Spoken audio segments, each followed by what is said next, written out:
Leaders, kembali lagi di Expose Eksekutif Podcast bersama saya Rizky Sarmintias.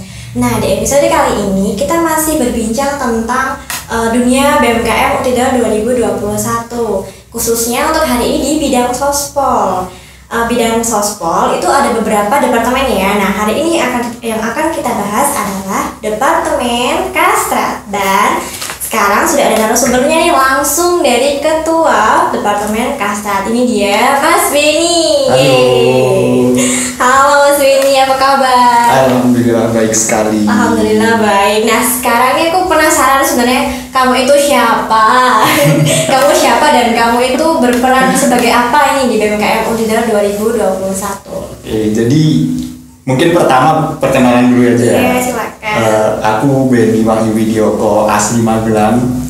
Aku asli Magelang dari Prodi S1 Teknik Elektro angkatan 2018. Oh, 2018, anak teknik ya. Iya. Oke. Terus di BMKM kamu perannya sebagai apa nih? Jadi Jabatannya? di BMKM sekarang aku diamanain jadi Kepala Departemen Kastrat, kajian Departemen. strategis. Oke, kajian strategis ya teman-teman. Nah, ini nih sekarang mungkin ke Kastrat. Kastrat itu sebenarnya apa sih, Mas? Mungkin tidak pada belum tahu nih Kastrat itu apa gitu. Oke, mungkin kalau aku jelasin pertama secara umum aja dulu ya. Jadi secara umum tuh Kastrat tuh membahas mengenai isu-isu di luar maupun di internal kampus, terus bikin kajian-kajian yang meliputi isu-isu yang sudah ada maupun isu terbaru. Terus kalau di BMKM Untidar sendiri, untuk Kastrat itu dibagi menjadi dua, ada di internal kampus sama yang membahas di isu eksternal kampus. Oh, jadi dua isu gitu ya, internal dan eksternal. Betul sekali. Untuk prokernya, Mas, mungkin bisa disebutkan apa aja proker-proker Kastrat gitu. Oke, jadi untuk proker Kastrat itu ada 4, itu yang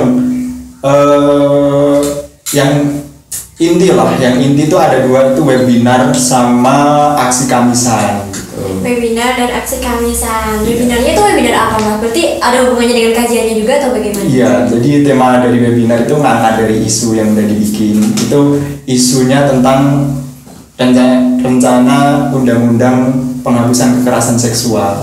Undang-undang penghapusan kekerasan seksual. Wah, Iya. mikir banget semua.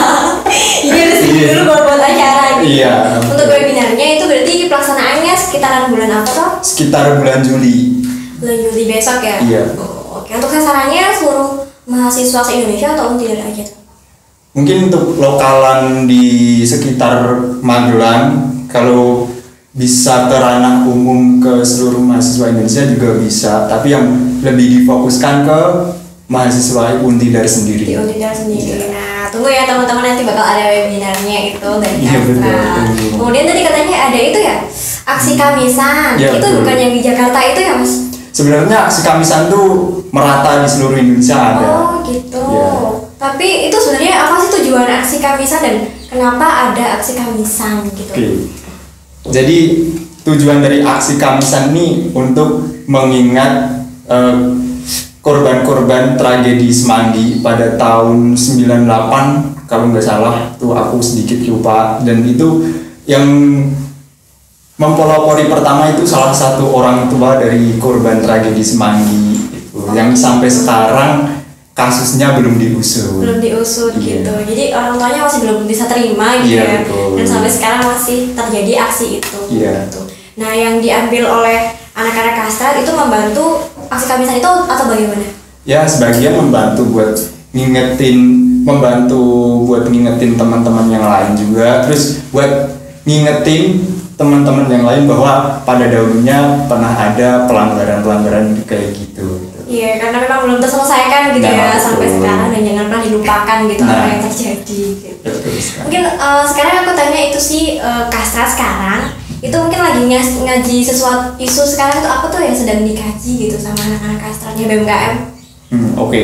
Jadi untuk saat ini di Kastrat sendiri lagi fokus ke kajian masalah desa Kiringan, salah satu desa di Kota Magelang, itu desa yang tertinggal. Jadi Namanya Desa Kiringan, Mas? iya, desa Oh, Kiringan. gitu. Dulunya terletak tuh di belakang Samsat Kota di terminal dekat terminal Soekarno-Hatta. Oh, dekat terminal situ ya? Iya. Itu kalian angkat menjadi isu begitu? Iya, betul. Oh. Kemudian itu nanti untuk harapannya atau mungkin kenapa gitu kok ngambilnya di desa Kiringan gitu? Oke. Ya seperti tadi yang aku bilang bahwa desa Kiringan itu desa yang tertinggal, terus di sana tuh terjadi ada konflik-konflik tertentu. Banyak permasalahan juga. Iya, ada banyak permasalahan buat warga di Kiringan tersebut. Salah satunya hak-hak mereka yang kurang terpenuhi. Nah, yang paling riskan itu masalah akses jalan buat masuk ke desa Kiringan. Nah, itu bener-bener kalau dilihat berarti kalau kayak gitu cuma jalannya doang susah, apalagi yang lain gitu ya. Nah, karena jalan kan biasanya mempermudah yang lainnya, ekonomi, pendidikan gitu bisa mengikuti. Ini sedang dikaji oleh anak-anak dari Kastrat, nantinya akan di itu ya Mas. Kalau itu tujuannya gimana Mas? Setelah mengkaji dibawa naik sampai ke wali kota atau bagaimana? Nah, ya. Jadi rencana setelah adanya kajian tentang warga desa Kiringan ini, rencana dari kita di Kastrat dan nantinya teman-teman lain mau disampaikan ke wali kota dengan harapan wali kota bisa mendengarkan keluh kesah dari warga Kiringan sendiri dan bisa mencari solusi buat warga Kiringan sendiri. Wah, amin. Semoga apa yang telah disiapkan nanti bisa disampaikan dengan baik. Amin. Ya. Amin. Nah, itu tentang Kiringan ya. Ya. Nah, kalau kemarin itu aku juga dengar kalau Kastrat juga ada mengkaji isu tentang Munir gitu. Nah, Munir mungkin teman-teman tidak nggak asing tuh Munir siapa gitu. Udah pernah dengar lah ya, masa nggak pernah gitu. Munir, gimana tuh Mas kajiannya apa tuh tentang Munir? Kenapa tuh harus ngaji tentang Munir? Oke, jadi mungkin pertama banyak teman-teman sekarang yang nggak tahu siapa sih Munir itu siapa gitu. Mungkin pertama aku jelasin profil singkatnya dulu. Jadi Munir itu nama lengkapnya Munir Sahid Talib. Dia lahir di Batu Malang tanggal 8 Desember tahun 65. Nah, itu dia merupakan sosok aktivis HAM yang sangat aktif, sangat berani. Ketika dia mengkritik, dia nggak pernah menyembunyikan nama-nama yang dikritik. Dia langsung menyebutkan nama. Nah, dan menurut aku prestasi yang paling besar dari Munir ini, dia berhasil membuka orang-orang yang ternyata terlibat dalam penghilangan paksa pada tahun 98. Zamannya Pak Soeharto ya Pak? Iya, betul. Gitu. Jadi si Munir ini membuka itu. Iya. Kemudian kenapa dia dihilangkan? Karena dia kenapa dia dihilangkan? Karena setelah membuka orang-orang yang istilahnya terlibat dalam penghilangan paksa tahun 98, dia justru semakin berani buat mengkritik pemerintah, buat istilahnya buat bikin orang-orang yang tadinya tidak nyaman jadi nyaman gitu. Orang-orang yang tidak mendapat keadilan jadi mendapat keadilan. Oh gitu.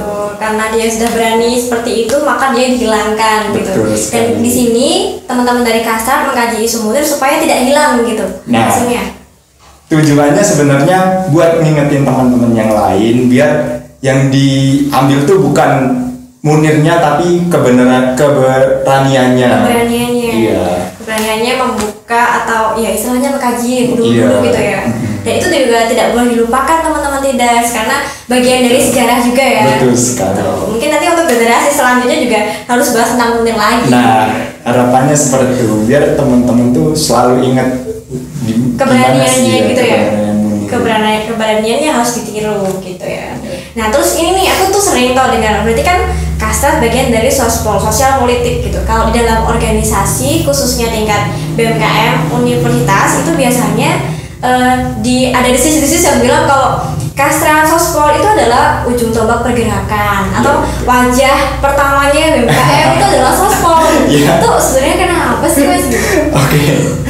Jadi aku sedikit meluruskan aja untuk sebenarnya nggak mutlak juga, tapi yang jadi arah pergerakan ataupun mukanya BMKM di mana-mana tuh bukan ke Kastrat tapi lebih ke bidangnya di sospol. Tetapi yang menjadi gerakan di sospol itu yang paling utama berada di Kastrat. Bukan berarti aku mengesampingkan yang lain, tapi emang yang menjadi pelopor pergerakan di Sospol sendiri itu berada di Kastrat. Gitu. Berarti kalau untuk kinerjanya sendiri di bidang Sospol itu saling berkaitan nggak sih Mas sebenarnya? Nah betul. Jadi untuk pergerakan ataupun kinerja di Sospol itu, kalau kita di BMKM Untidar itu ada 3 kan, nah itu saling berkaitan. Terus walaupun ntar ada 3, ada 4, ada turunan-turunan berapa, tapi kalau di Sospol satu sama lain itu saling berkaitan. Gitu. Berkesinambungan gitu ya. Kalau misalnya itu Mas, kan ini kita berbicara di lingkup Untidar dulu gitu. Kalau misal ada isu-isu di lingkup Untidar, berarti yang mengkaji siapa tuh Mas? Di bidang Sospol tuh siapa yang mengkaji? Nah, mungkin kalau yang bikin kajian bisa ke Kastrat, tapi yang entah nentuin arah geraknya lebih ke Adkesma. Oh, Adkesma. Iya. Adkesma itu apa tuh Mas? Nggak tahu tuh. Mungkin kalau Adkesma itu lebih ke advokasi dan kesejahteraan mahasiswa. Nah, itu khusus buat menampung teman-teman internal kampus itu dimanapun aja, itu tetap ada Adkesmanya. Jadi seluruh aspirasi berarti kalau kerjasama kan di fakultas ya. Iya. Aspirasi dari fakultas ditampung dan diolah oleh Adkesma. Adkesma gitu. Oh gitu. Berarti kalau dari Kastrat sendiri itu mengkaji isu-isu yang lain selain dari internal gitu. Iya, kalau di Kastrat lebih ke yang mengkaji permasalahannya yang ada di internal, terus ntar bisa disampaikan ke Adkesma gitu. Oke gitu ya Mas, banyak juga sih kajian-kajian di belakang Kastrat. Tapi juga itu nggak sih Mas sebenarnya mengikuti perkembangan isu-isu nasional juga nggak sih sebenarnya? Ya tentu tetap di kita ya teman-teman di Kastrat tetap ikut tentang isu-isu di nasional gitu. Oh, salah satunya apa ya Mas? Tapi kayaknya kemarin aku tuh lihat di IG-nya BMKM itu tentang UU ITE yang di post kemarin. Nah mungkin boleh bercerita gitu supaya teman-teman tidak tahu itu apa. Oke, jadi pertama kali yang dari Kastrat sendiri kajian itu mengenai UU ITE. Nah, jadi UU ITE ini berawal dari tahun 2003. Itu pelopor pertamanya dari UI, Universitas Indonesia, dan juga dari UNPAD, Universitas Pajajaran. Nah, seiring berkembangnya zaman, pada tahun 2006 itu UU ITE ini disahkan, tapi sejak awal disahkan pun UU ITE ini udah menuai pro kontra. Berarti kayak ada sesuatu yang nggak pas gitu ya Mas? Makanya orang-orang resah terhadap ini. Gitu. Kemarin apa Mas yang nggak pas gitu? Jadi sampai sekarang ini ada beberapa ada 9 pasal karet yang digunain untuk mempidana orang-orang yang berani bersuara lewat teknologi. Gitu. Padahal ini kan namanya UU ITE ya. Kepanjangannya informasi transaksi elektronik lah, tapi kok malah buat mempidana orang-orang yang berani bicarakan. Kalau menurut aku kurang nyambung aja. Kurang nyambung. Iya. Dimana tempat kita bisa mengeluarkan itu selain di teknologi kan? Nah betul. Kok malah dibatasin gitu. Nah bagus nih kajian dari teman-teman Kastrat, jadi bisa membuka pikiran teman-teman tidak nantinya. Kalau yang belum tahu apa itu UU ITE gitu. Mungkin ini kita udah sampai di penghujung nih Mas pembicaraan kita pada siang hari ini. Nah harapan mungkin yang aku tanya dari Mas Benny pribadi selaku ketua Kastrat, harapan kedepannya apa gitu buat teman-teman Kastrat semuanya? Nah mungkin untuk teman-teman Kastrat harapannya selama 1 periode ini yang pasti lebih aktif, lebih masif dalam menanggapi isu-isu. Tetap ingat kan kita di Kastrat, kita di Sospol, tentunya kita belajar tentang masa lalu gitu, belajar tentang sejarah. Nah tetap ingat dengan kakak-kakak kita yang pernah berjuang atas nama mahasiswa gitu. Terus kedepannya juga berkembanglah lebih baik lagi, terus lebih solid bareng teman-teman di Kastrat, jangan pada ngilang-ngilangan. Nah mungkin itu. Oke, nanti mungkin ini didengarkan juga sama anak-anaknya Mas Benny. Ini harapan dari bapak kalian gitu. Oke, mungkin terima kasih kepada Mas Benny yang telah menyempatkan waktunya ngobrol bersama saya. Mungkin semoga informasi yang kita sampaikan ini bisa berguna bagi teman-teman Tidar yang lainnya. Sampai jumpa di lain waktu, semoga ada waktu kita berngobrol lagi ya.